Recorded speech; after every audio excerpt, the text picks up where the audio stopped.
Alors, dans cette vidéo, nous allons apprendre à utiliser la calculatrice pour tracer des courbes et déterminer leurs points d'intersection à l'aide du mode graphe.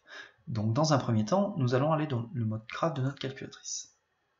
Nous allons repérer sur notre calculatrice sur notre problème les deux courbes que nous avons à tracer, y égale moins x carré plus 4x plus 4 et y égale x plus 4, que j'ai repéré en gros en bas. Je vais donc les tracer.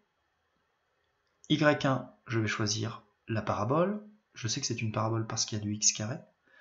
Moins x carré, donc je vais utiliser le petit moins ici. Moins x au carré. Je n'utilise pas le moins négatif, parce que ça c'est pour signifier une soustraction. Donc moins x carré plus 4x plus 4. Je valide en cliquant sur exe. La deuxième courbe, y2, c'est x plus 4. Donc simplement x plus 4. Je valide.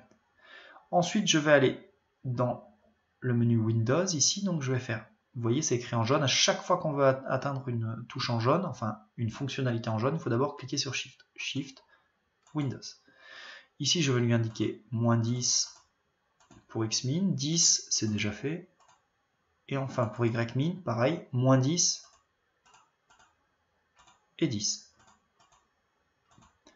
Je clique sur exe et je trace. Alors là, je vois ma courbe qui est tracée. Si je ne vois pas apparaître mes points d'intersection, il me suffit de retourner dans le menu Windows et de choisir des distances un peu plus lointaines. C'est-à-dire, on peut choisir xmin à moins 100 et xmax à 100, et pareil pour ymin, ymax. Et ensuite, on zoomera sur la partie du graphique qui nous intéresse le plus. Nos points d'intersection sont ici. Alors, ce que je vais faire, c'est que je vais même regarder dans Windows. La partie en dessous, ici, ne m'intéresse pas, donc je vais me mettre à 0 et ymax à 30. Voilà, et vous allez voir ma courbe à nouveau tracée. Donc, ce qui m'intéresse, c'est les points d'intersection ici. Ok.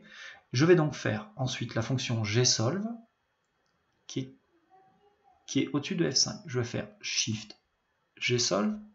Et là, vous avez plusieurs fonctions qui apparaissent, route, max, min.